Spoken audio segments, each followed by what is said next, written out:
Hello and welcome everybody. I see that we're over 70 participants at the moment. Hello to people from Malta, Spain, South Africa, Egypt, Serbia, from Greece, from Georgia. Brilliant having you with us. And I see the group is extending. So, but while we are waiting for people to join, let me just welcome you all and just simply say who I am. My name is Florian Kadlitz. I'm coordinating the work on career guidance at the European Training Foundation. Today's event will be held in English with interpretation into Arabic and Russian. And you can see the little globe on the bottom of your screen where you can choose your language that you prefer to follow the event. We will also record the webinar and we'll share it publicly afterwards on ETF channels. Please use the chat as you do it now. If you have any questions or any comments, we will get back to them during the question and answer sessions. And please also be aware that we will listen to you even though it's a webinar, because later on we will conduct a little survey to get your point of view on 2 particular questions. But now I'm very happy to give the word to our director, the director of the European Training Foundation, Ms. Pilvi Torsti. She will give some welcoming words to us. Over to you, Pilvi. Thank you very much, Florian, and hello all in different parts of the world. Welcome to the webinar Career Guidance for Gender Equality. I'll use the opportunity to open this webinar with 3 points or remarks that I hope will set the context for today. First one is that working for gender equality through career guidance and counseling is really not something nice to have, but it is really important. And let me give you hard facts for you to get the point. First, when we look at the young women in all our ETF partner countries, there is higher rate of inactive young women than men, and the differences in many countries are actually very significant. So gender gap just is there by numbers. Then in numbers, we can also look at the number of needs, those outside of education and employment. Again, females overrepresented. Of our 25 partner countries of which we have data, only in 5 the numbers are more or less equal, while in 20 the females are overrepresented in the need group. And then, of course, if we look at the youth unemployment rates, they are almost always higher for females. So these hard facts may mean that it's not a nice to have approach, but really a must. The second approach or point, I think with these numbers, we can also look at the society a bit more broadly. Making use of the career guidance as a measure to support the gender equality can have wide-reaching effects, not only for the immediate choices made by the youth and for their individual career prospects, but also really when we look at the transforming societies to become more gender equal. And what we mean when we talk about societies from that perspective. For instance, we see there are many gender stereotypes in the guidance in the systems, and of course our goal should be unbiased societies where professional and occupational choices are made in an unbiased, based on the unbiased information. This is, for instance, shown this bias that when we look at the early performance, girls typically have lower levels of self-efficacy, even if when they outperform the boys. And that is, for instance, when we look at the digital skills, these are the kind of measures that OECD typically takes. We can also see that in the sectors of employment, the need for the societal transformation. Namely that if we want to have gender equal societies, we need to look at the, on one hand, sex segregated fields which are under or overvalued. Undervalued, typically health, education, social welfare sector jobs, and overvalued IT sector occupations, in particular now the AI, that is really risking to actually widen the gender gaps. And what about transforming societies, finally, where you can really look at societies where educational practitioners and career counselors do not reproduce gender stereotypes of the society, but instead of transform them. So we already actually have progressed very far now with our transforming agenda. The third point, which is quite obvious, but I think also which brings our question to today's agenda, is that we know from research on career guidance that early interventions starting from primary education that continue throughout the formal education have a very positive impact on academic achievement, retention rate, and therefore they reduce dropouts and smoother general education to work transitions. And therefore, the career success in terms of career satisfaction is also higher. Typically, salaries are higher if we look at the entire education chain from early on. On the other hand, if the early intervention has been gender biased, we need to ask ourselves what can we do as policymakers and practitioners to, at later stages, to avoid that career decisions are not affecting actually equal opportunities. So it is with these remarks, dear people, remarks on numbers, the need for societal transformation and the requirement for interventions that we are here today. The focus on career guidance for gender equality shall be an important starting point to bring the topic to our attention and agendas. We will actually hereby kick off ETF's work in this area for the next years. And it is really my very strong wish, also as a former member of the committee that negotiated gender equality strategies and policies in the government level in my native Finland, it's really my strong wish that gender becomes understood as a fundamental cross-cutting theme in all our work. That's the only way to address the issues that I mentioned earlier that are fundamental to our societies. So today we will showcase inspirational practices and reflect together with experts and practitioners on the opportunities of career guidance to support the gender equality. Along the event, we will also ask you about the areas of your interest to continue such a work. So with these words, I wish you all really a successful event and also thank our experts for launching this important work. Thank you. Thank you very much, Pilvi, for your opening words. And you highlighted a couple of absolute key points that also guide our discussion, contributions of our guest speakers. So thank you very much. I would like to kick off our activity now with a short video that showcases an inspiring practice from the UK. So please, could we show the video? This afternoon, we're going to draw people doing different jobs. And the first job we're going to draw is a firefighter. Have a think in your head what a firefighter looks like. We're doing the same. What's your firefighter called? Mine's called Firefighter Gary. Firefighter Stan. Firefighter Simon. He's big and strong. He's got a big helmet on. That's brilliant, isn't it? Next, we're going to draw a surgeon. Have you thought of a name for your surgeon? Jim Bob. Jim Bob. He's a brain surgeon. I think he would wear a stethoscope. He gives you medicine. That's his ambulance. Okay, next, we're going to draw a fighter pilot. This is his jet plane. He rescues people.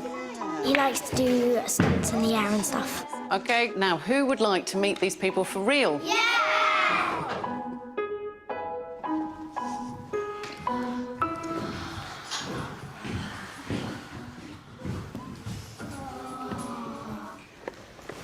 They're dressed up. My name's Tamsin and I'm a surgeon in the NHS. My name's Lauren and I'm a pilot in the Royal Air Force. My name's Lucy. I'm a firefighter in the London Fire Brigade. So who wants to know how to do an operation? Who's putting it on? I'm trying my Everyone's stethoscope. We put this in here. There you go. Now you're a proper fighter pilot. So into your ears. Can you hear that? Yeah. It's really good. It's much better, yeah, it's much better than my kids' one. Got him.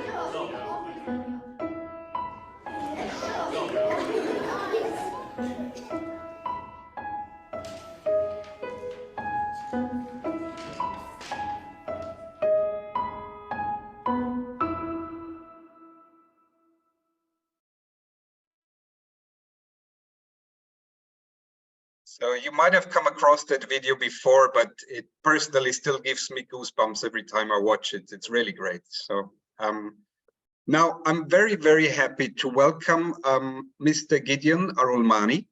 He's the director of the Promise Foundation from India. He's a clinical psychologist working also on cultural counseling and livelihood planning.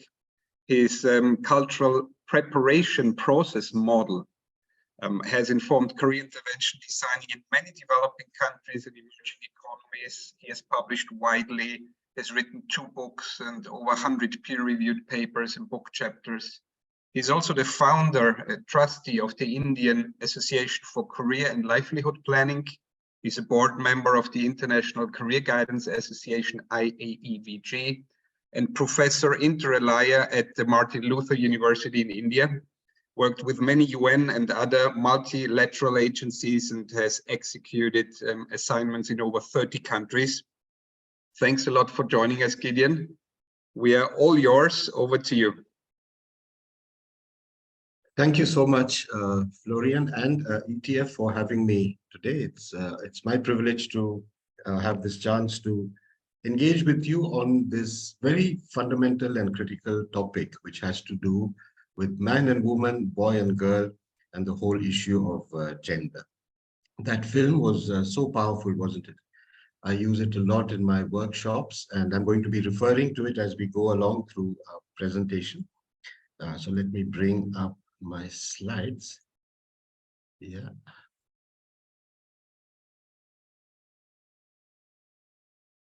Okay. Right, Florian, you can see the slides. All works well, Gideon. Right, thank you. I'm also starting my stopwatch and I'm aiming to finish in about 10 minutes or so. Now, the role of career guidance in promoting gender equality. This is what I'd like to focus on very briefly. But as I was preparing for this presentation, a thought that crossed my mind is male and female behave differently, yes. And what has this led to? And there is so much in the literature today which points to ideas like this. We all know sex determination occurs because of the Y chromosome. We know this, and there is so much now in the literature which talks about body composition. Males are typically have much more muscle mass, more bone mass, and so on and so on. Whole lists. I mean, if you look at the literature, it's full of these ideas, and this has led to the belief that the male is superior to the female. That's where things begin to go off the rails. So I went one step further to look at, since I'm a clinical psychologist, I went one step further to look at, okay, the body obviously is different, but what about the human brain? Are there gender differences in the human brain? So this is a male brain, a picture, and in my imagination, I said, this is a female brain. And I'm saying to you, and I hope you will still stay listening to me after I finish this slide, I'm saying to you that they are different. The male brain and the female brain are different from each other because the male is bigger, the female is smaller, it weighs more, it's lighter, its processing is faster, the male processes faster, the female processes slower. It's more analytical, the male brain, and better at math. It's more on the female side, it's more intuitive and therefore better at social science and history and so on. There's more gray matter on the male side and there's no more white matter on the female side. Lots of data coming from neuroscience, from physiological sciences. The question that stared at me in the face when I looked at this, is this true? Is this true or false? When you look at this data more closely, you find that it cannot actually be supported. The male, if you look at a human brain, you cannot say that this is a female brain and this is a male brain. And I came across this book, a very, very interesting book just yesterday, and I'm drawing a few ideas from here to set the foundation for our discussion. Differences do exist between human brains, obviously, but these are person to person, individual to individual differences, not male to female differences. Reviews of modern neuroscientific studies have identified no decisive category distinguishing differences between the brains of men and women. And social cognitive neuroscience, the most important finding over here for me is that when you look at a newborn, social cognitive neuroscience points out that there is hardly any evidence for brain differences at birth. So I went on to wonder, the brain is no more gendered than the spleen or the stomach or the kidneys or the lungs. You cannot say this is a male heart and a female heart. Yes, in a similar way, although there are bits and pieces of evidence, when you do a meta-analysis of this evidence, there isn't enough category distinguishing differences between the male and the female brain. So then, if it's not brain structure, if we are not mentally, the brain hardwired to behave differently, we still do behave differently, don't we? How do we explain the characteristic differences in behavior, interests, and even career orientations between men and women? We are seeing this, and as Dr. Pilvi pointed out, when you look at the statistics, it's stunningly biased, it's stunningly out of balance, isn't it? For employment, for need, for engagement with the labor market, everywhere we find this disbalance. This is where we could go on a little further to bring in the notion of culture and physiology, and then see where do these ideas and where do these stereotypes come from. The same author has this very powerful way of explaining it. She says, we remain strapped in biosocial straitjackets. Biosocial straitjackets that divert a basically unisex brain down one culturally gendered pathway or the other. So a brain is born into a culture, isn't it? None of us live on an uninhabited island. Even there, perhaps there is culture. Now, it's the engagement between the physiology and brain structures of the individual and the culture that she or he is born into, which then brings in the notion of gender. And so, again, a very powerful statement, a gendered world will produce a gendered brain. That's what I'd like to take on for the next 5 minutes and look at it in a little more detail. So there are two constructs I'd like to introduce here, which I use extensively, cultural learning and enculturation. This is cultural learning. All these sweet pictures, isn't it? Look at them.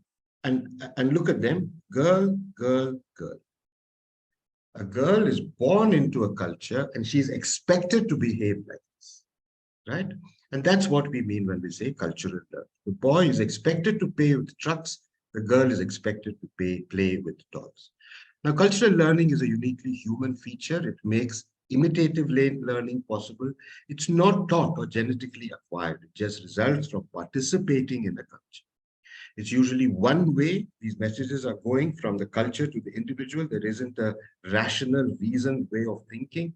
It's usually identified with the source of information. My father, my mother, my brother, my sister, they all behave that way. The learning is unconscious. It's an unconscious absorption. The learning is deep.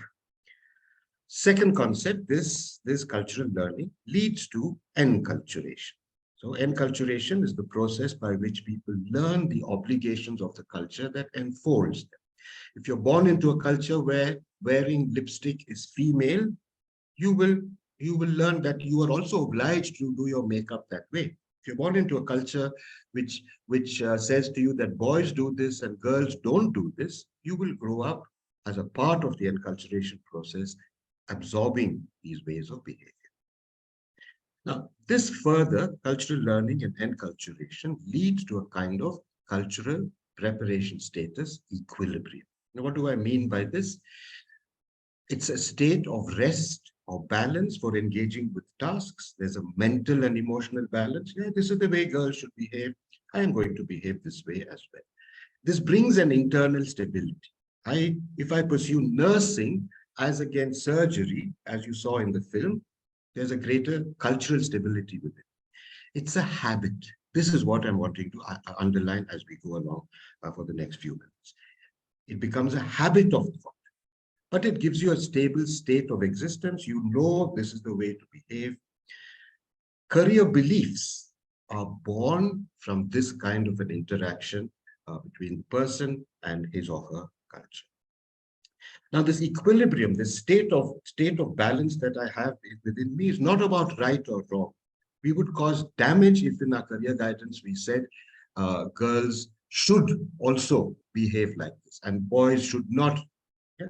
That's the way our culture has been, that's the way I have been brought up by my culture to behave. So the point over here is not to strike down the existing balance, but then what is it? Yeah. This is another concept I'd like to bring in, the notion of roles. Roles define the individual's relationship within a social group. The acting out of a role is controlled by the give and take between myself and my society and culturally defined norms, rules, and behavior.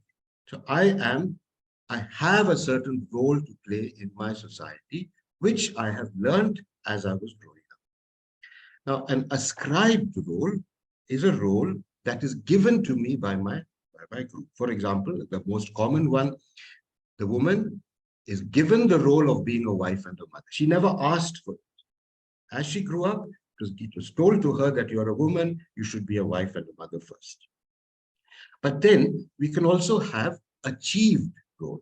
Yeah, this might be my ascribed role, but I can apply my capabilities, I can sharpen my abilities, and I can, for example, become a career professional through which I achieve a role in my society. So for me, one of the most important targets of career guidance is to help children, help young people work towards roles that they earn, roles that they achieve.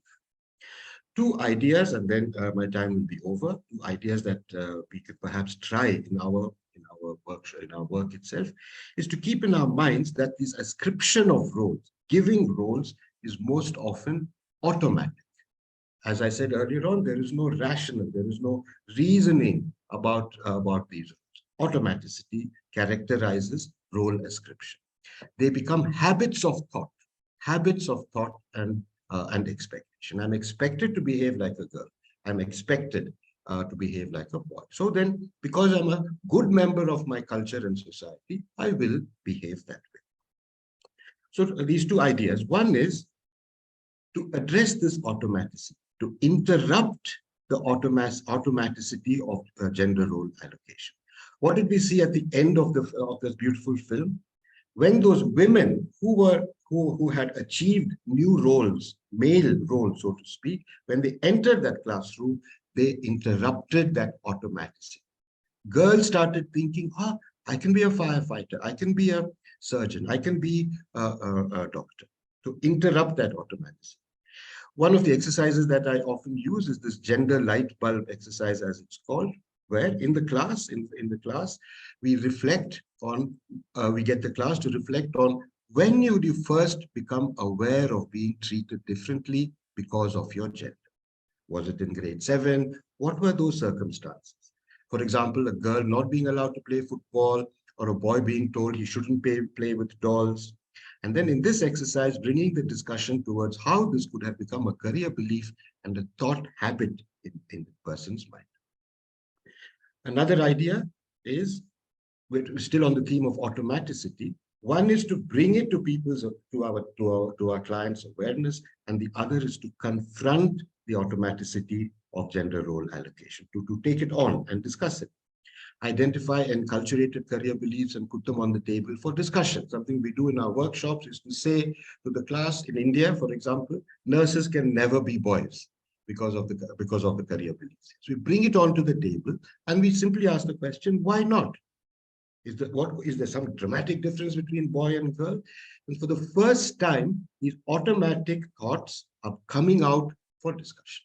For example, discuss why can't. Is it a question of can't be a nurse, can't be an engineer? No, it's not. There are other factors, and bringing it up into children's awareness. To close, this is my last slide. Now, while we are dealing with the issue of gender, something that can be lost is the focus on the person. Gender is an issue, social justice is an issue. There are a whole lot of issues that have been brought around career guidance. But what is the heart of our business? The person. isn't it? For example, girls are not engaged in the STEM, these science, technology, and mathematics courses. Yes, it's true. But are we pushing that agenda upon a girl simply because it's male dominated? Or are we bringing this into play because the girl can? Not just because that she's a girl, but because she's a human being with unlimited capabilities and potentials. So focus on, my last point, focus on the individual as a person. And I'll leave you with this beautiful slide where every baby may be facing in one way, but there is the unique individual, unique person within all of us. Thank you very much. My time is nearly gone and I will close. Thank you. Gideon, thank you very, very much for that presentation. Very inspiring, very eye-opening, and supported by lots of research. Excellent. Thank you so much. I see we have a question here from Nina in the chat, asking you, Gideon, from your experience, does a two-gendered division of scientific data help eradicate cultural belief systems and stereotypes about masculine superiority? In other words, is it more efficient to reassure male and female equality or evaluate the social construction of gender in itself? Yes, the social construction of gender is a discussion which is fraught with controversy, as you know well, Nina. For me, as a counselor, for me as a career counselor, particularly, my interest was the last slide. What is special about this person? Is she a sunflower like all the other sunflowers around her, or he? Yeah. But what is it that's special about her? How well can we bring that up in a career guidance interaction, and how well can we support the flowering of that potential? For me, the person is at the heart of the story. I like a lot your answer, Gideon, because that's exactly what we always praise when we talk. It's about neutral, evidence-based information to individuals, independent of being a boy or girl or woman, man, or with any other self-understanding. Can I add another question to you? When you said this automaticity in gender understandings of gender role allocation, I wondered, what would you respond? Is it enough to give a person simply information, or does a person need to make real life experience, as we've seen in the video, to shock, so to say, that automation? Yeah, this is where I'd like to go back to what Dr. Pilvi said, where any of these fundamental issues that are embedded in career guidance need to be addressed at a systemic level. So what I try to do when I work with countries to set up career guidance systems is to develop a system of career guidance where there's regular planned work going on the different themes of career guidance. So it could be that we start the gender discussion with a worksheet like the one I showed you just now, and then there are opportunities to engage with role models, and then there is the shock, the nice good shock that you see a brilliant neurosurgeon or a biotechnologist who's not a male. So a one-shot intervention, just discussing it once, is never going to be, because these are deeply, as I said, deeply held beliefs, and it's a process. Thank you very much, Gideon. While we're translating a question coming in Arabic, two other questions you want to pose in the chat if somebody else wants to have a question. The question in Arabic, it says, the question in Arabic, is there a certain age? Could we help ask very briefly to help us understand the question of the question says, is there a certain age? Because we can copy and paste the text into Google Translate. Yes. The question is saying, is there a certain age? The question is saying, is there? Otherwise, we will come back to that question. I'm trying. Mr. Sayed, okay? I know that Gideon will have to leave us very soon, but Gideon, please let me thank you again very, very much for your input. And as we said, this is the kickoff for us to work in that area more intensively. So we hope we will have you back at other activities we plan to do, and best wishes to India, and until soon. Bye-bye. Thank you. Thank you very much for having me. All my best wishes for this very important concept, and I hope this grows into a movement within career guidance. Thanks so much, Gideon, and I'm happy to hand over now to my colleague Uti. Thank you, Florian, and welcome to everybody from my behalf too. So I'm Outi Kärkkäinen. I'm the gender focal point at the European Training Foundation, and I will try to speak slowly for the interpreters. So in this first panel, we're going to give you some food for thought regarding initiatives that promote gender equality through career guidance, campaigns, and so on. Obviously, it would be ideal and better if gender equality issues were integrated into the career guidance systems or to the educational content, educational systems overall. However, we are not aware of a fully integrated gender in the system in any country. If you know one, please let us know. But we need to start from somewhere, and that's why we wanted to show you, or let's say put on the agenda, some initiatives from our partner countries and from the EU. So I would like to invite on board our panelists for the first session. I will give you the floor one after the other. At the end, we will see if our dear public has some questions then for you. So we will have Lumni Mevday, a career guidance consultant, giving an example from Kosovo. We will have Margit Rammo, your guidance manager, talking about an initiative in Estonia, Iceland, and Lithuania. And also Eldin Sarlic, who worked on an initiative, an ILO initiative in Bosnia-Herzegovina. So I will start this marathon of talking fast through your initiatives. Lumni, the floor is yours. Thank you, Uti. Thank you, Uti. I will speak about Girls' Day in Kosovo. So my presentation, I will start with legislation. We have a law on VET, which obliges all VET institutions to have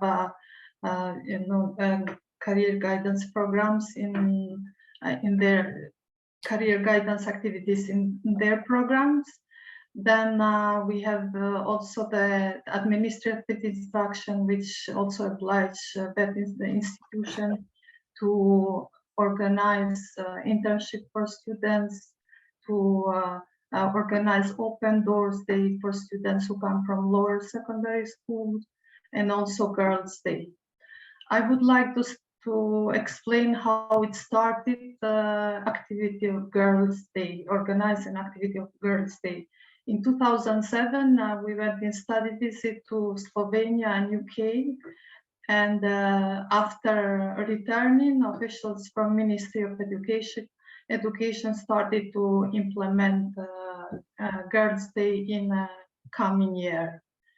Girls' Day is done in a way that the Ministry of Education, Science, Technology, and Innovation supervise the process, and schools select the girls from 9th grade to visit and be exposed to the occupation which is male dominated, or we call trial day.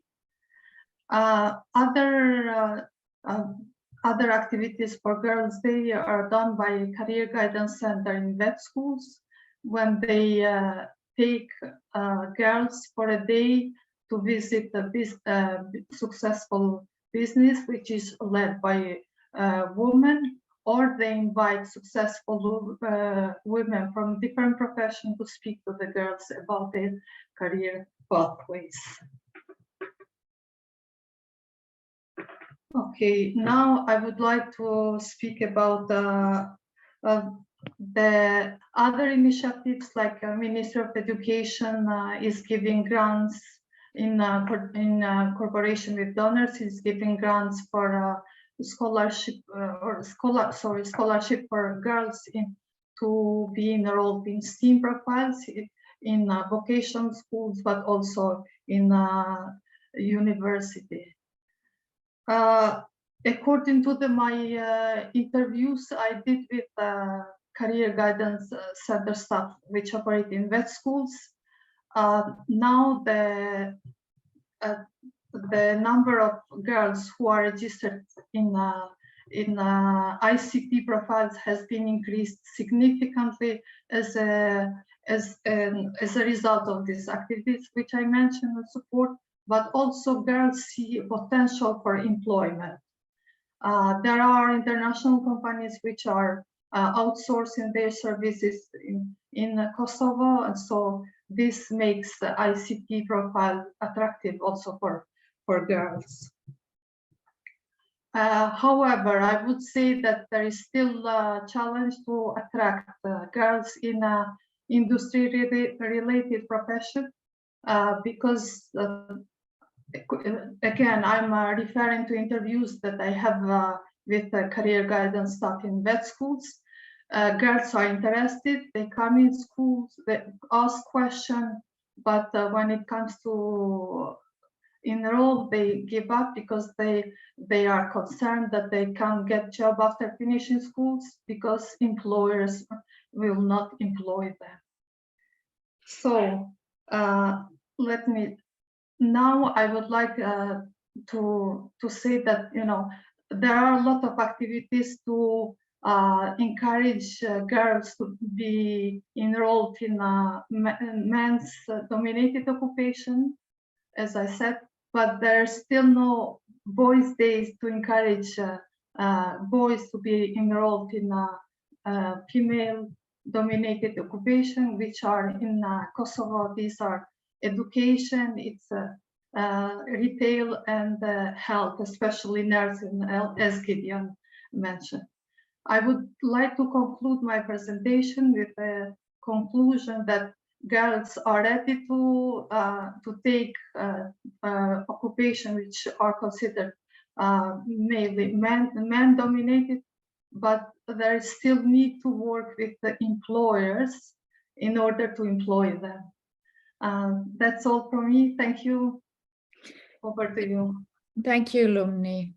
Actually, yeah, it's a very interesting initiative because it starts from the legislation, and the initiative was born from a visit to another, the neighboring country, EU country, Slovenia. Yeah, regarding the employer, the fact that it's only on girls, actually, there's a recent European Commission study from 2021, if I remember correctly, which says that at EU level also, most of the career guidance activities promote women's female choices towards the male-dominated sectors and occupations, but the contrary is looked much less by different countries. So now I would like to give the floor to Margit, please. Good afternoon, everybody. My name is Margit Rammo, come from Estonia, and indeed I'm a big fan when it comes to career guidance and international exchange. So I work in the Education and Youth Board of Estonia, in the agency of Erasmus Plus and Solidarity Corps, and as the Estonian representative in the European network called Euroguidance, I'm really dedicated to support their competence development in career development area. So today I'm excited to share the BRAVE project. It was an initiative for 3 countries, like Oudi mentioned, and it was a fantastic cross-media initiative with the main aim to empower young people and help them to overcome stereotype-based careers concerning career development. And we finalized the project in 2019, so it's a couple of years ago. However, we still use the results and they are really fruitful. I hope they inspire you as well. The initiative was driven from several important facts. Many were already mentioned by Pilvi Torsti and Gideon Arulmani, so I'm not going to repeat those again. However, I would like to add one a crucial fact about Estonia. In Estonia, only 10% of women choose STEM occupations, while only 6% of men work in education, health, and social work activities. So these are the crucial numbers in Estonia. However, we can also say that gender stereotyping of careers remains a hidden issue, and it is a key factor to overall inequality in the labor market.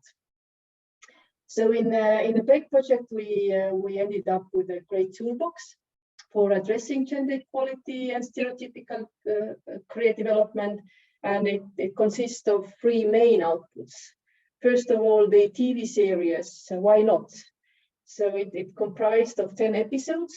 It's an inspiring story of Anna, who is 18-year-old and who aspires to become a famous rapper, despite of being a real nerd and having actually a stutter.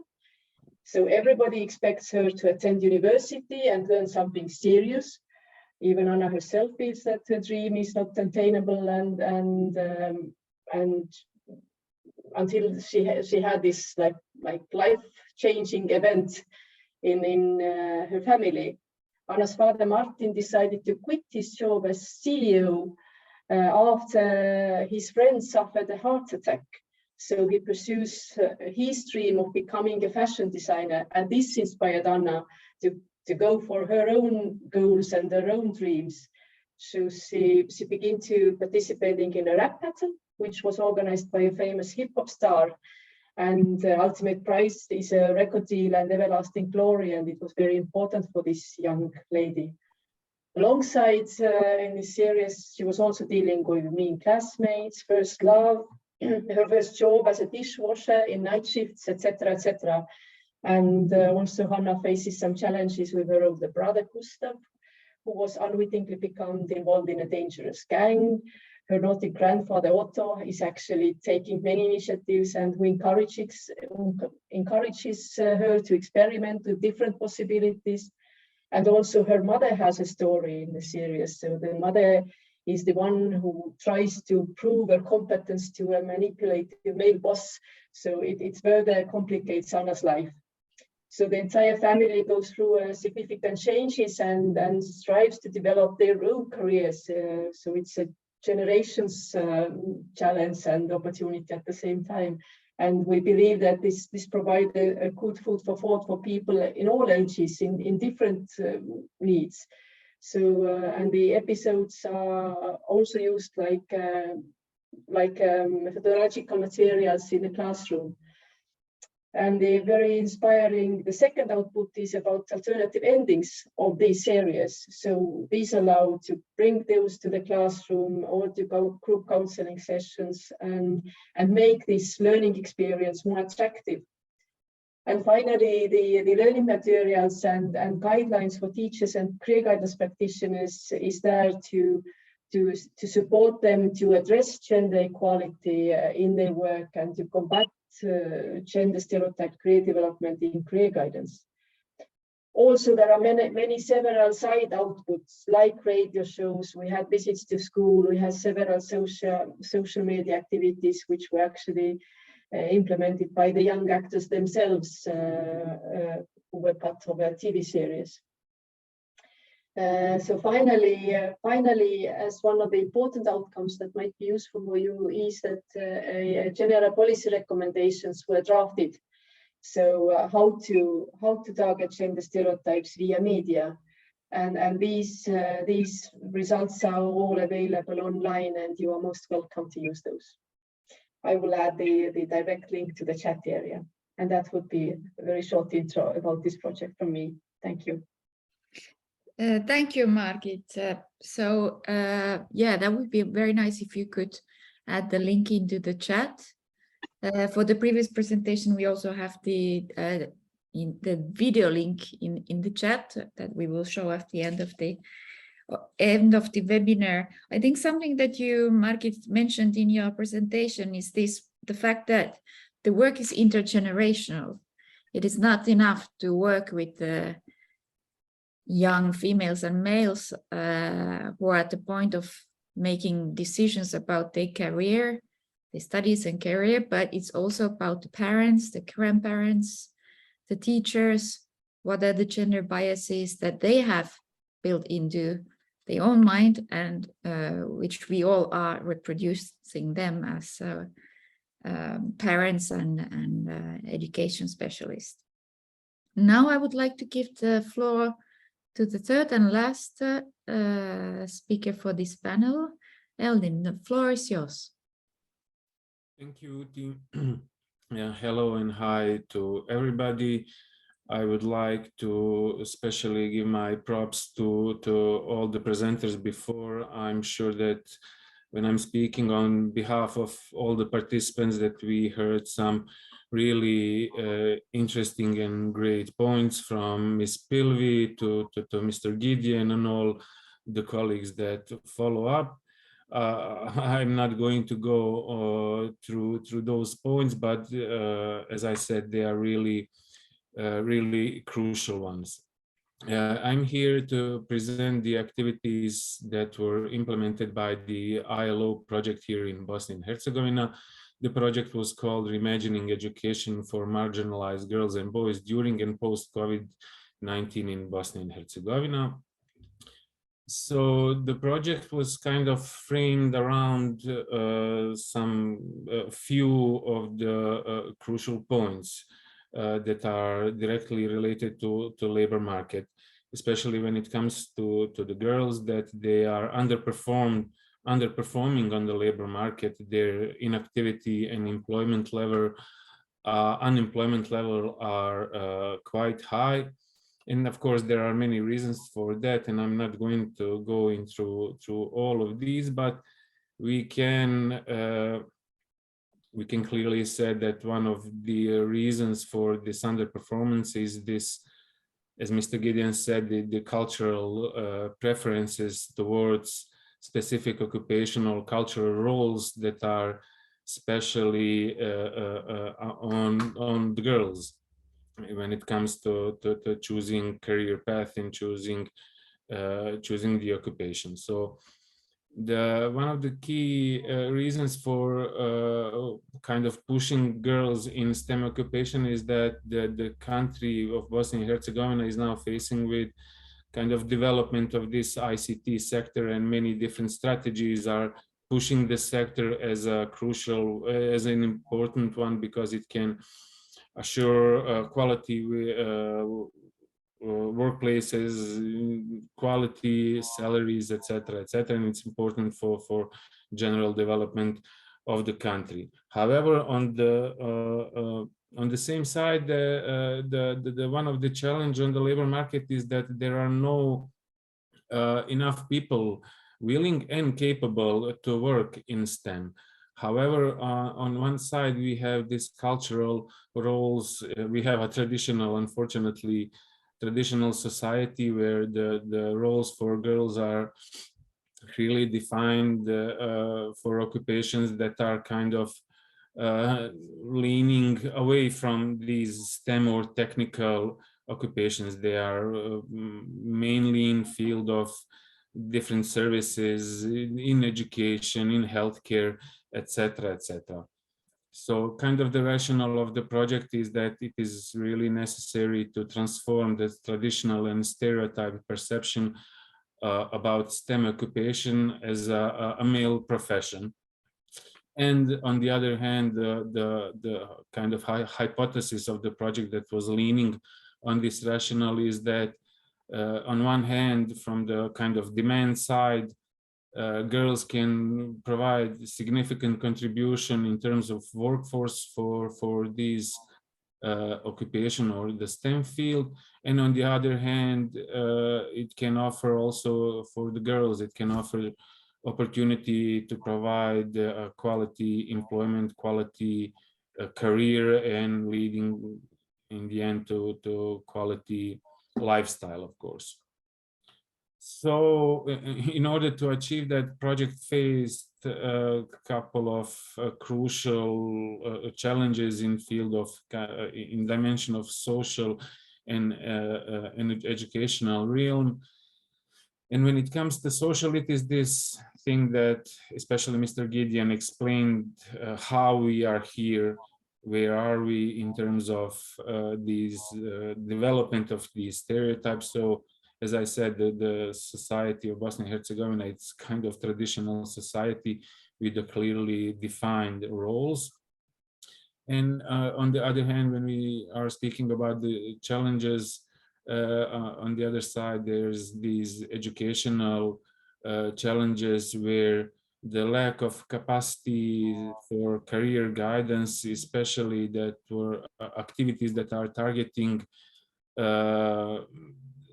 in general endangered groups of society, but especially girls, it is something that is also kind of giving a hard time in order for girls to enroll in these occupations. So in order to overcome all of these challenges, it was the idea was to provide different kinds of information and different kind of support for the girls in order to inspire and to encourage them to opt for these occupations. So idea was to and we implement that idea is to develop these videos as a tools in order to empower girls for more active approach in career management. And when I say that, the idea was to, and so we developed these videos with the all three videos had the same structure. So first part of the videos were kind of in the field of career information. The videos were providing the information about different occupations. So when I say three videos, the three videos for three different occupations for three different administrative units in our country. So all of the videos have the same structure. As I said, the first one, career information, it was informative in terms of what they are going to learn in school, what are the key subjects, then what are the duties and tasks on the workplace, etc., etc. So that's one part of the video. And the second part of the videos is this kind of transformative or kind of role modeling, providing some role models for girls to see that it is okay and it is completely normal for girls to enroll in these occupations. So we found girls who are working in these specific occupations for which we were developing videos, and they were just giving their opinion and kind of encouragement to girls that it is quite normal. They had support in their class, they had support from the teacher, and they were kind of enjoying their new career path. Eldin, sorry, can I ask you to move to the effects and future steps? We will have the videos, they are already posted on the chat, because we are running a bit out of time. Thank you. Well, when it said the effect, it is basically, I want to talk just a little bit about the outcome of the project or outcome of the videos. Unfortunately, I'm not in position to provide you with some sound information, with some concrete data, just because of the fact that the education system in Bosnia and Herzegovina doesn't track and doesn't collect the statistic on gender when it comes to enrollment for specific occupations. So what can I say is that, as I said, there were 3 administrative units for which videos were developed, and I'm not sure how much do you know about Bosnia and Herzegovina, but it is quite complex structure, political and administrative.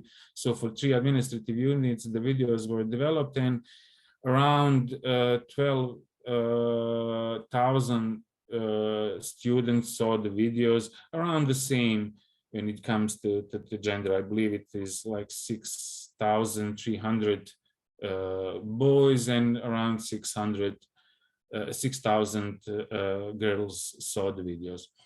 I only have one information for one administrative units when we can track to what extent the videos kind of provide support and made this transformation of these traditional beliefs. For one occupation on the previous enrollment year, there were 0 girls opting for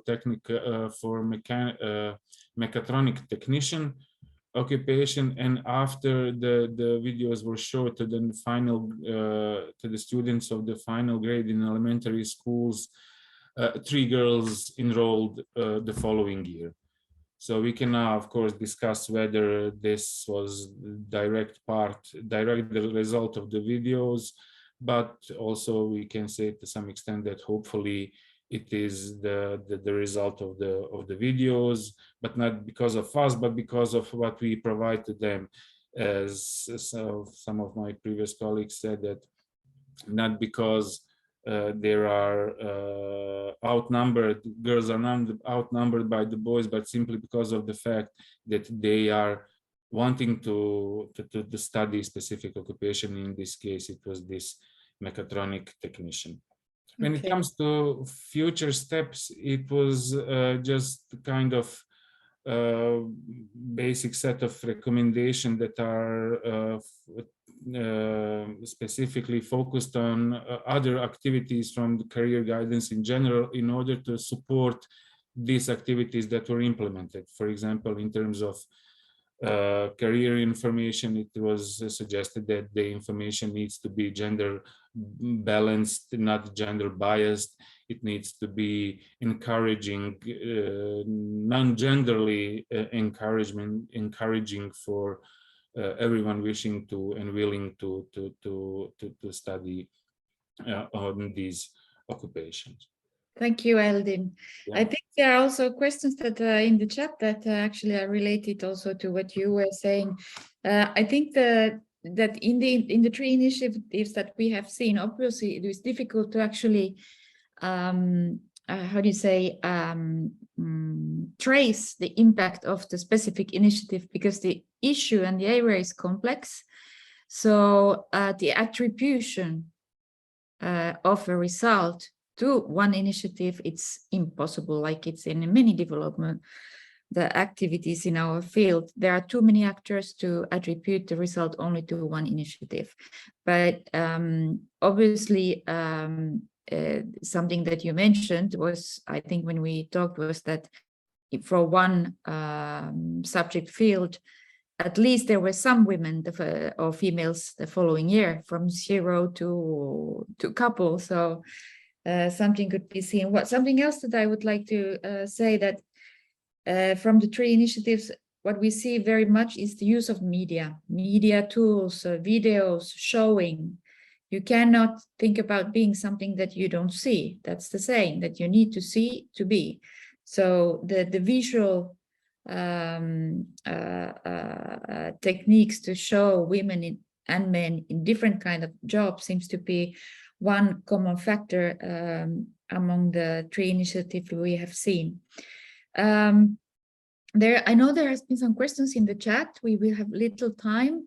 I didn't see them all because there were a discussion ongoing in the chat. In the meanwhile, we were going through the presentations. I think there is something about the what is it that we are aiming at in a society.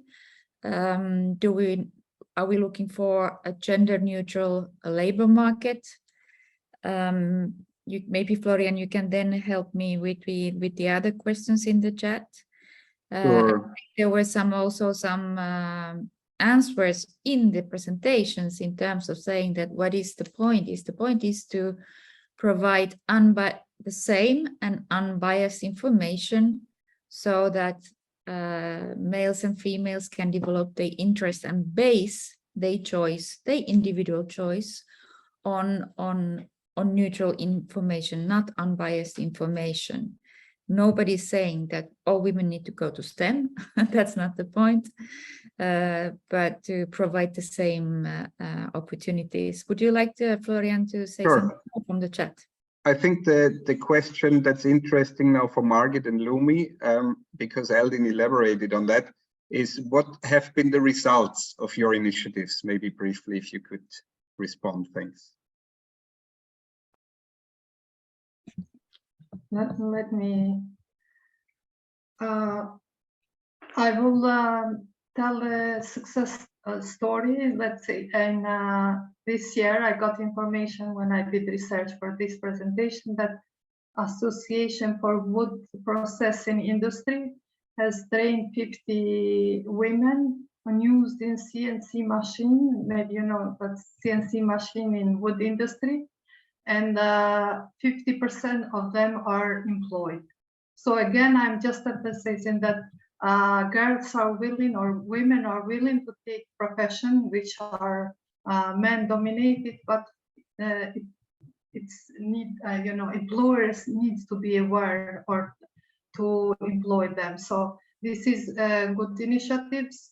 And then, as I said, the number of girls in ICT profiles in the last few years was increased significantly. About 50% of girls in ICT profiles are, you know, 50-50 with boys, which was not the case, let's say, in 3-4 years ago. But this comes as these initiatives about, you know, impact of social media, and then also, as I mentioned, they see potential for employment. So I think that's the driver. Potential for employment because they finish school to get employed. So this Girls' Days, I think, in my opinion, it had impact to break this stereotype or occupation stereotype. It's still there are a lot more needs to be done, but there are good results. Yeah. Thank you, Margit. I must say that we haven't actually followed up like this, but I'm sure that since it was a cross-media campaign and many different approaches were used, and it was a specific sub-aim of the initiative to find out what kind of media works. So I'm sure it influenced a lot the general awareness about the topic, but also providing these specific tools for teachers and career professionals to make use of while giving the service or while supporting their students. Okay, one question, Margit, to you. These tools, are they multilingual? Are they translated to several languages? Can we use them? Yes, they are most, since we had partners also from Iceland, Lithuania, and we were working in English, so a lot of them are available in English as well. So a more common language, and the videos, for example, they have the English subtitles. So so you are most welcome to use. However, I noticed that the recommendations paper is only in Estonian, but I'm sure the translation services can help us quickly when this would be useful for you. Okay, thank you very much, and thank you for all three of you, Lumi, Margit, Eldin. I would like to give the floor now to Florian for the Mentimeter before we move to the next session. Thanks a lot. I see there is one more question of Nina. We will pick that up when we have the panel discussion in the next session, okay? So we will save that, don't worry. I promised that we will listen to you. Please check in the chat now a link to a short survey of 2 questions. And if you use your mobile phone, you can use the QR code here and the code to enter. There are 2 questions for you. One is about the most important steps to take to make career guidance support gender equality. And the second question is about the eventual next webinar topics you would be interested in. Please answer those. We will show the results later at the end of the webinar. So now I hand back to Uti. Thank you, Florian. I hope you managed to look at the Mentimeter while I breathe and drink some water. You can answer the questions, and then we go ahead with, with the second panel. Okay, so in the first one we looked at some initiatives. In the second, we would like to move towards the discussion on the policies, like it was emphasized both by Pilvi and Florian at the beginning. Initiatives are good, but if we want to transform something, it needs to go towards policies. And as I then said, it's difficult to find a good or ideal example of a integrated system in this field. I would like to invite to the panel again, Margit. And also, if Monica has landed and is there, then here you are. Monica has just landed with the plane, yes, aeroplane, and connected with us 2 minutes ago, just right in time. Thank you for being here, Monica, from the Regional Cooperation Council. We have also Dr. Jasminka Hasik-Telavovic and Dr. Jana Klopkiewska, who are the role models of the RCC campaign. I would like to start by asking Margit a question, because we know that you have worked with several countries within the EU and maybe also outside the EU, and you have a lot of international experience. So what are, very briefly, based on your international experience, what are the key lessons learned for promoting gender equality through career guidance, counseling, orientation? Thank you. I was really happy to hear Gideon Armani to really stress the individual needs. And I think this is also a key outcome from our experience, that actually gender stereotyping limits individuality and restricts the choices, and it results in lower job satisfaction. So this is the overall result, and an important aspect that needs to be taken into account. Thank you. Now I would like to give the floor then to Monica, who will talk us about a regional initiative. So it's not an integrated system yet, but it's based on regional cooperation and regional approach for promoting women in STEM. The floor is yours, Monica. Hello, everybody, and thank you very much for Uti and for the ETF team to bearing with me running from one place to another and joining in the very last moment. But also thank you very much for providing us the opportunity to share with you the RCC's initiative, a campaign, which is called the Choose STEM Future. This is an online campaign with paid social media posts, Google Ads, and sponsored materials, targeting the young population from the Western Balkans. Our idea and our main goal is to wear awareness and knowledge of and motivate, encourage, inspire young girls from the region to enroll into the STEM education and careers. As you know, as you see on your screen, we had, this is just small of our ideas, what we are doing. And later we will show you a very short video, a very entertaining video showing our role models. We choose the role models from all Western Balkans countries. We have 2 of those role models in the panel with us today. First, to let you, to give you a little bit of perspective, what is RCC? What is RCC is doing? RCC is operative arm of the Southeast Europe cooperation process, and our main role is to bring the Western Balkans closer to the European Union, something with the integration of the Western Balkans to the European Union. As part of the research and innovation research and innovation area, sends the Women in STEM network. We have with the UNDP Montenegro and with the UNDP support, we have organized the first regional network of women in STEM from the Western Balkans, and the campaign Choose STEM Future is part of this this campaign. So if you allow us just to share a little bit of background information of why we have chosen to start this online campaign. First is the period. The paid sponsored materials of this campaign will end in July. But of course, these materials are available on our all kind of social networks. The date on July 2023 is chosen because we are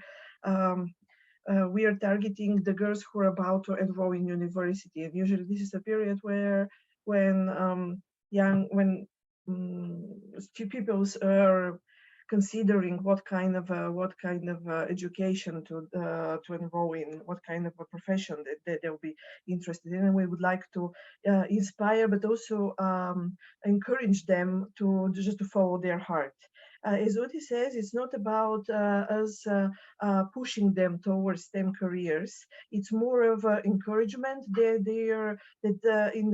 their region, it's absolutely normal, and it should be very understandable that women could choose, like, for example, to be a mathematician, to be an engineer, electrical engineer, or to enroll in all kind of in all of the STEM careers, which is usually in societies where you have a little bit some kind of prejudice towards where women, the place of women, or what kind of professions they are more suitable to them is. And our main goal is exactly to encourage, not to stream, not to push, but to encourage to follow what's their interest. Yes, this is basically. I just wanted to know that. Aside of this, to let you know that actually Western Balkans are quite a champion in the women in STEM fields. One of the best regions still presented. I mean, the percentage of women presented in the STEM fields is actually from the Western Balkans. The share of women in STEM in Bosnia and Herzegovina is 41.3%, and in Albania is 50%. In the total percentage of the ICT sector in Montenegro, for example, is 53% of women in STEM, and in Kosovo is 20%. The share of the women in STEM occupations in North Macedonia is 50.77%, and in Serbia is 47.8%, which is quite impressive, considering even some of the Western European countries and the European Union.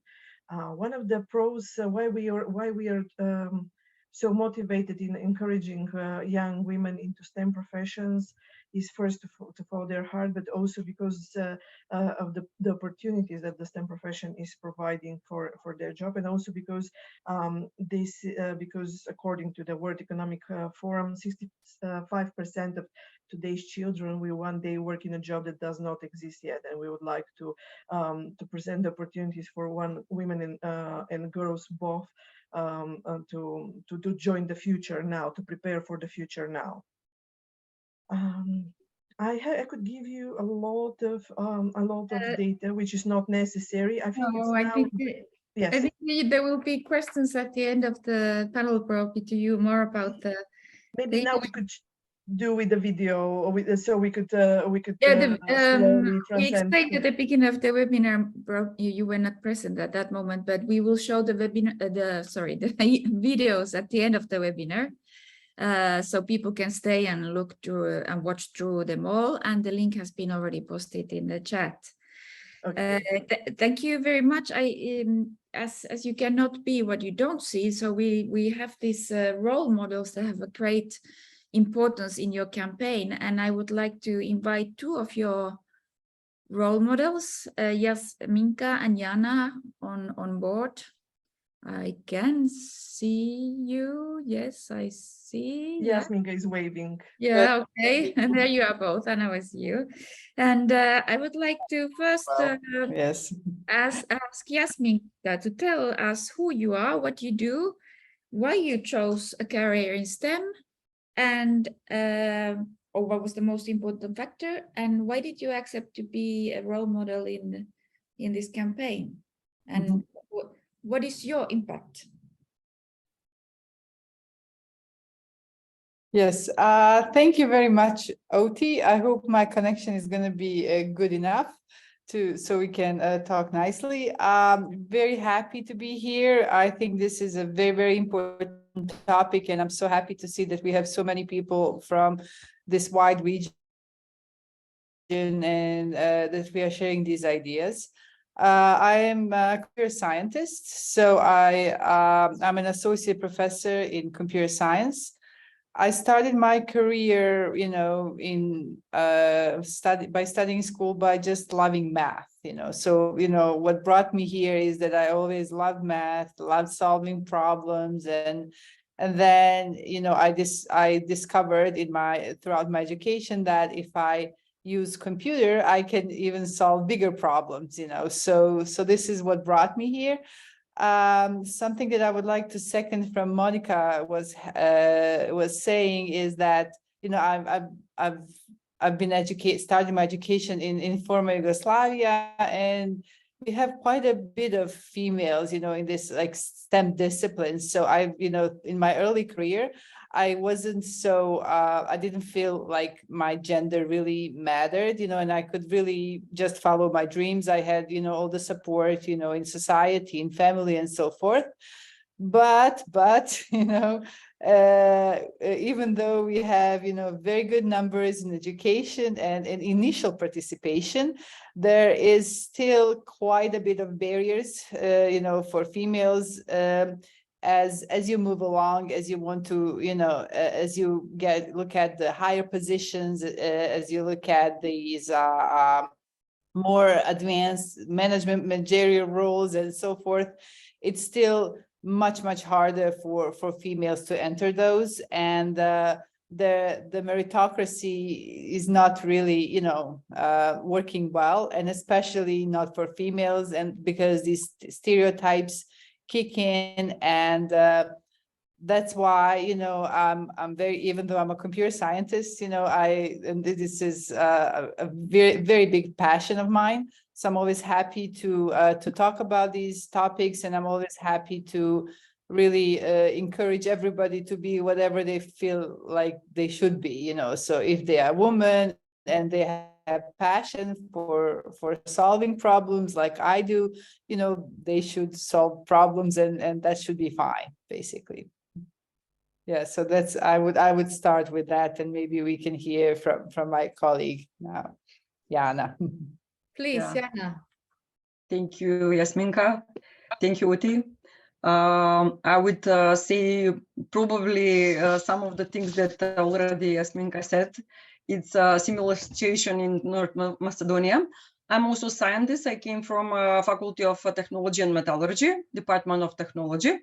Actually, this is Institute for Organic Technology and Department for Food and Biotechnology, which is very interesting because most of the professors were women.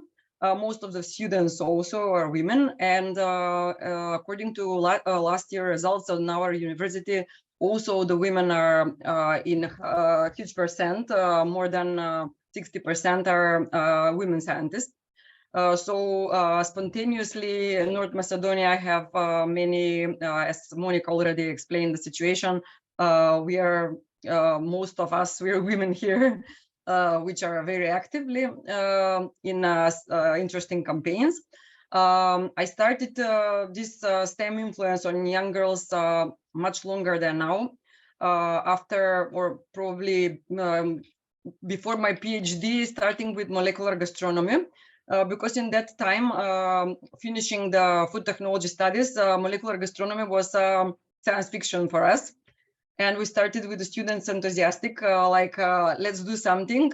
which will impress the public, and we showed ourselves present actually on Skopje Design Week, which was more for designers of clothes and accessories, but we started designing food. So spontaneously after one show and one exhibition, a marketing company and event company approached to us and started our own business. That were the beginnings of influence, how to be a role model for them. You need to show them that you are a partner with young people, to give them opportunity how to express themselves, actually creative, because nobody maybe wants engineering just to be classical engineering, and maybe it's not so attractive nowadays, but the food can be very much attractive.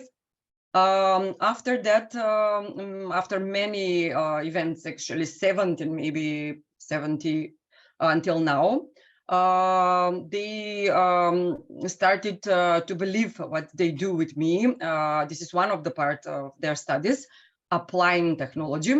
We decided to do some more projects. Currently, I'm involving them in bio-waste transformation project, where they must do innovation with me together,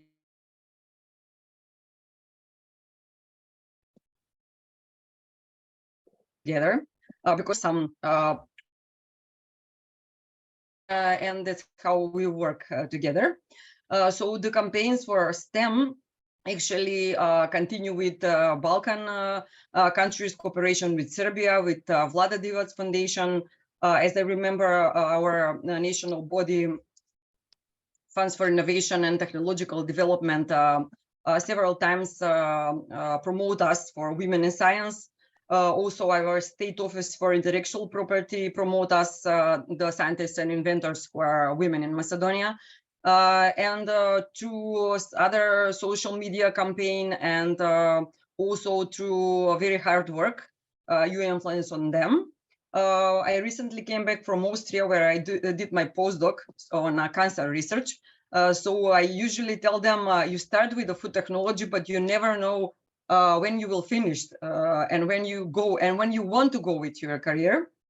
So I didn't think at the beginning that I will do the cancer therapy, but actually it happened last year. And this is my real life example, how you go with a multidisciplinary team. So we doesn't need to be only focused that we're engineer. When you have a good team of scientists which are in different fields of you can also be very good in this. And maybe some of the here present people will ask me something, but the Regional Cooperation Council, we started recently, or I think just before my going to Austria, we have this video which is in the link, and it was very nice working. So I think it's the right place and right institution to work, because of the General Secretary, which is also women who is very active and very influenced. I will leave the talk if somebody have some question maybe from the auditorium. Thank you very much. Thank you, both of you, for explaining who you are and what is your role.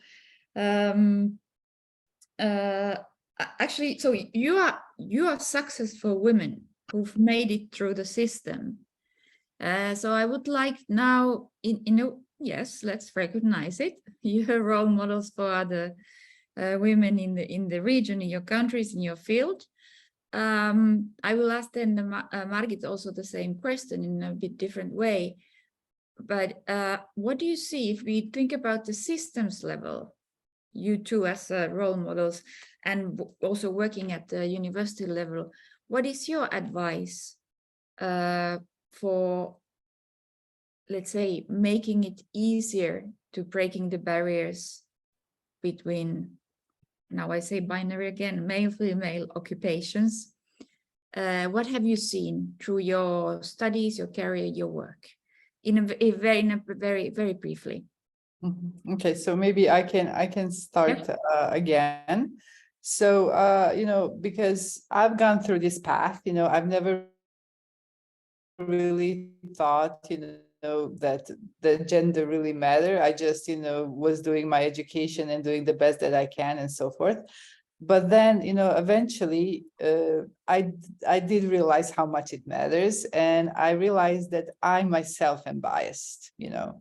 So if, you know, but I'm not aware of this bias, of course. This is an implicit hidden bias that I have and all of us have because our culture is biased. We've seen these videos, you know, and even the kids that are really young, they already, you know, embedded these biases in their opinions. So, and I think that that's the biggest problem that we have is that most people are not aware that they have bias. So we have really a whole society that's biased, but the whole society that thinks that is not biased. So this cultural change is really something that's really, really challenging.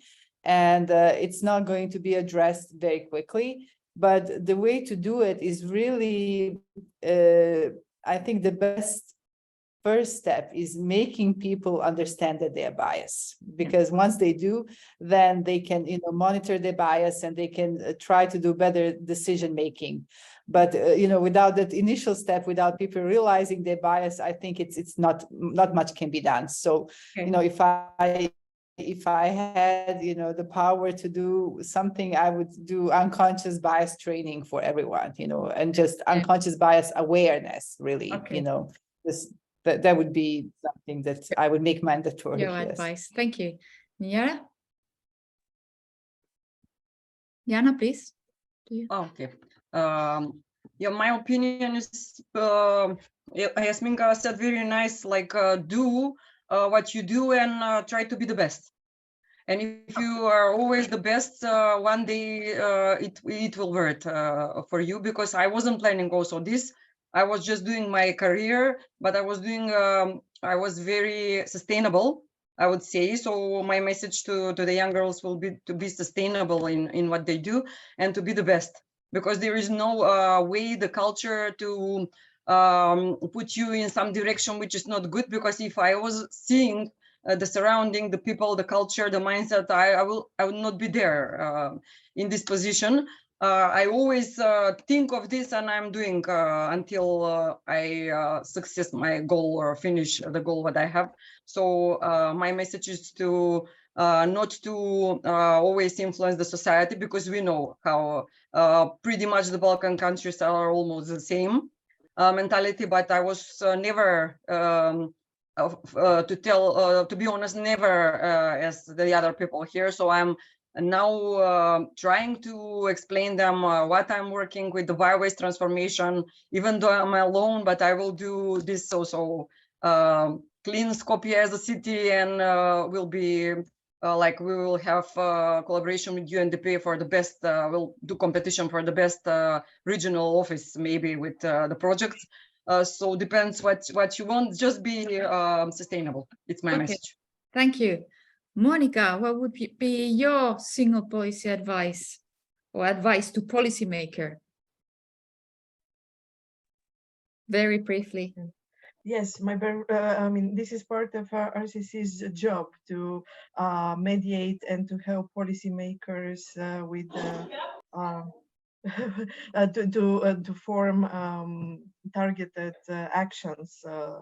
So I mean, we are listening to we're listening, and we are doing researches for each individual economy, and we are listening to the pros and cons, and also we are listening to what's possible in a certain economy, and we are trying to bridge and build the regional approach towards this. Okay, Margit, up to you. What would be your advice for a policymaker? Yes, thank you. Thank you, first of all, Jana and Jasminka, for sharing your personal stories, really inspiring. But I would like to give a call to policymakers, service developers and experts to really promote gender neutral or gender sensitive career development, and also to support the competence development of guidance professionals in this area, So for example, review the competence standards or the occupational frameworks, or review the training offer, so that they would be experts in using this knowledge and being aware while working with the clients. Is somebody's mic on and some noise? If you can switch off. Thank you, Margit. Or if Erika, you can do something about the mic of somebody being open. Thank you. So I would like to thank the panelists of the second panel, and I will give the floor to my colleague Florian. Thank you very much. I saw we are running out of time, so the webinar actually ends now. So I don't know if we can share for 1 second the results of the Mentimeter, please. If there are, we have 38 replies. So we can see, in your opinion, what are the most important steps to make career guidance counseling decisions overall work for gender equality. And we see awareness campaigns, teacher training, role models, career guidance counseling training, curricula, really at the forefront here. We will share the results. Yeah. Can we take a look at the second question, please? If topics for an eventual coming up webinar, so there are lots of different options, as you can see. We will look into that in detail. We will share as well the results. Let me just make one last remark, which is important. So successful career guidance in a life perspective really requires much more than a good relationship between the career guidance practitioner and the client. It really requires a system approach, strong cooperation and collaboration across sectors, funding, quality assurance, access for all, wider reforms in education, employment and training, youth, social inclusion sectors. And I stress this because we zoomed into a particular area of career guidance for gender equality, but we must not lose the connection to the bigger picture. And saying that, I hand over to Uti to close the webinar. Thanks to all of you for being with us. Thank you, Florian. Before concluding, I know there's a question about the binary system, male, female, man, women. How do we see that? My personal opinion is that while we work on gender equality in career guidance, and we are already breaking the barriers between the two sexes that we use to describe the society around us. So already working on gender equality, we're working towards gender neutrality and inclusion of different gender identities. That's my personal point of view. Now we are prisoned to some extent by the fact that the evidence is in our countries and in our field, it's always based on statistics that are based on two sexes, men, women, male, female. So there are very few countries in the world that have actually statistics, whether it's in education or labor market, that have more than two sexes reported. Some countries in Asia. We know that there's a movement to change this, and I'm really looking forward to that, and how and the day we will have robust information and evidence and statistics based on not only on the non-binary division. So to conclude, we have some proposals from the Mentimeter for the next webinar. I hope we will be able to organize it soon and follow your suggestions. What I see as something that always comes up is that, and it also came today, that we can do whatever you want in the education system and in the curriculum, in raising the gender awareness of teachers, the trainers, the career guidance counselors. We can work with media and use whatever modern tools. But what if the employers are gender biased? What if the job advertisements and requirements are gender biased? What if AI in the recruiting process is gender biased? So I think that we could in the next webinar, for example, look at the demand side, the employer side, because we need both. It's a complex issue, and we cannot just provide gender sensitive or transformative career guidance and expect that employers and the world of work follows our line. So that would be my last word for today. I thank everybody. I hope you have enjoyed the webinar. So I will say goodbye. We will now show and run the videos that are also in the link. But if you have some time, please stay with us and have a look at them. Thank you very much.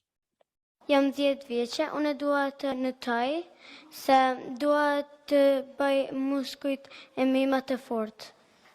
Jam 9 vjeç, kur të rritem kam dëshirë të bëhem këngëtare. Një pilote, piktore. Kam dëshirë të bëj doktoresh. Mësuese. Ju mund të bëni gjithçka.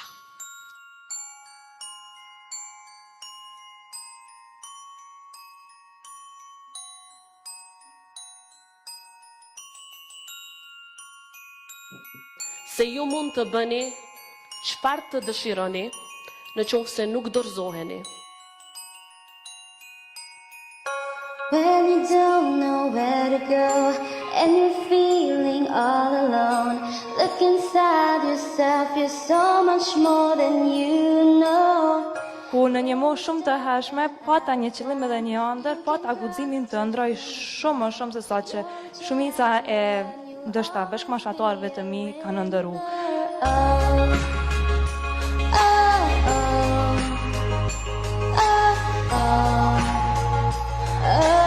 Edhe në ato momente unë kam vendosur m'ju tregu të gjithë botës që kjo nuk është e vërtetë.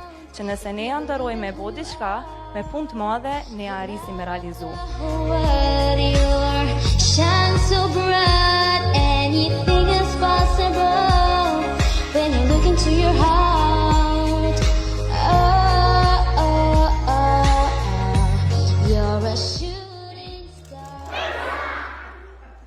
Pa punë, pa ambicet madhe edhe pa guxim cilin mendoj që të gjitha ne e kemi, nuk mundemi me arrit atë që na e dëshirojmë. The world is sitting right there in the palm of my hand. I'm flying higher than before.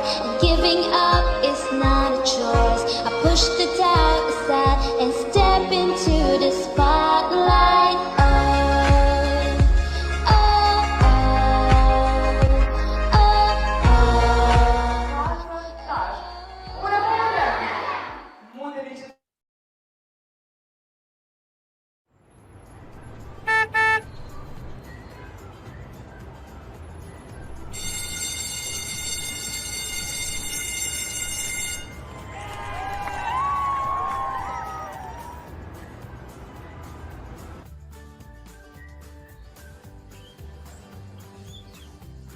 Napokon gotovo.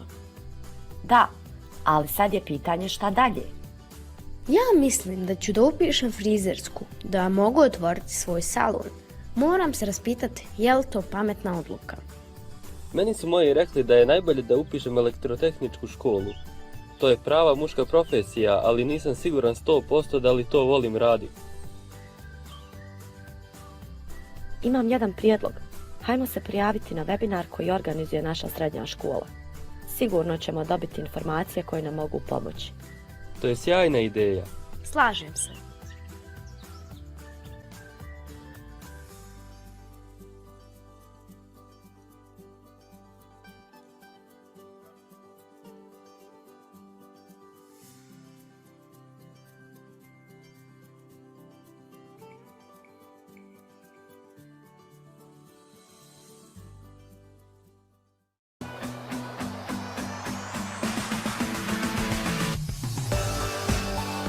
Šta je to CNC?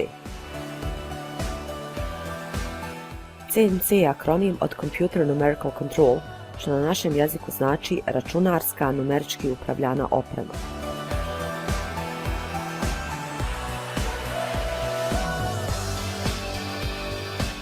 CNC operatorka radi u kompanijama mašinske obrade u pogonima održavanja i proizvodnje mašinskih dijelova i uređaja pomoću CNC opreme.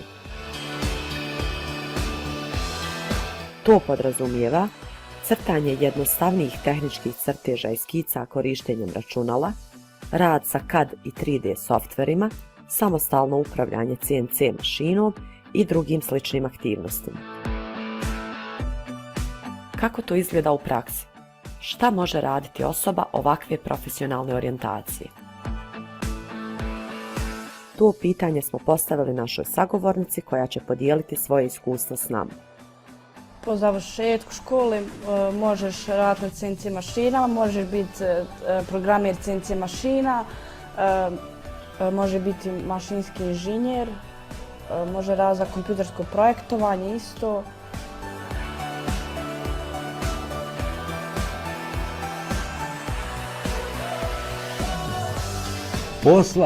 Posla ima i više nego što ima radne snage. To svi znamo i to je za buduće, bit će još, kako da kažem, još teže naći pravu radnu snagu. Jer ja dolazim iz Zapadne Europe, 30 godina sam proveo tamo, trenutno je ogroman problem u toj branži. Ako krenemo od programiranja pa do konstruiranja.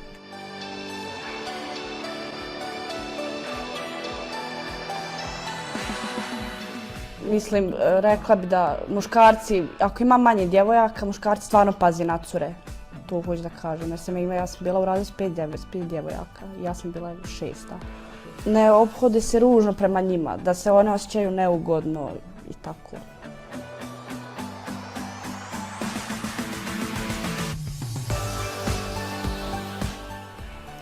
Moja poruka je da se slobodno opuste i da se prihvate tog svijeta metala, da ga nazovem. To je do sada bilo rezervisano muškima, međutim mi vidimo da ima sve više i više. Naša šefica tehnologije trenutno je ženska osoba, naš tehnolog je isto ženska osoba. To su stvari, to su poslovi u kojima ima toliko mjesta za žene, a što je bitno, onda imaju i takva primanja, slično svojim muževima, možda čak i bolja.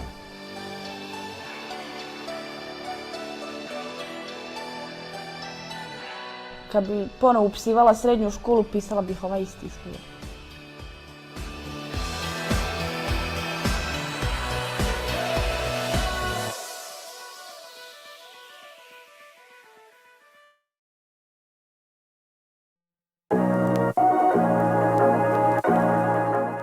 Shkencën, ne përqafojmë të gjitha së bashku një rrugë e cila do të hapi dritën e lumturisë, por dhe dritën e shërbimit për shoqërinë njerëzore, për një shoqëri më të mirë nesër. Smatram da je moja uloga i uloga svih nas koje se time bave jako bitna.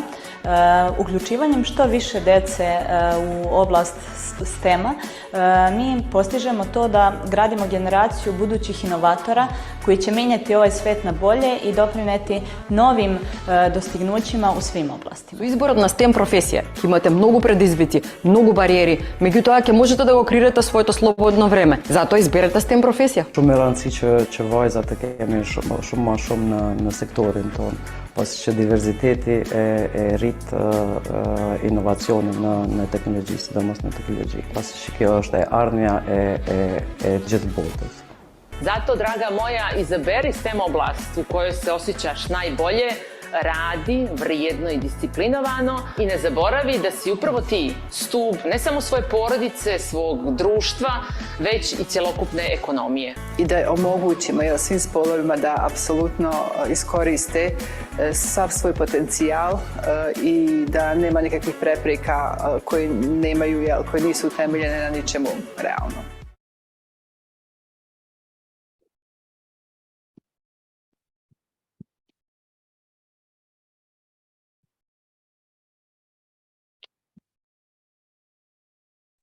Okay, bye everyone. Great seeing everyone. Bye.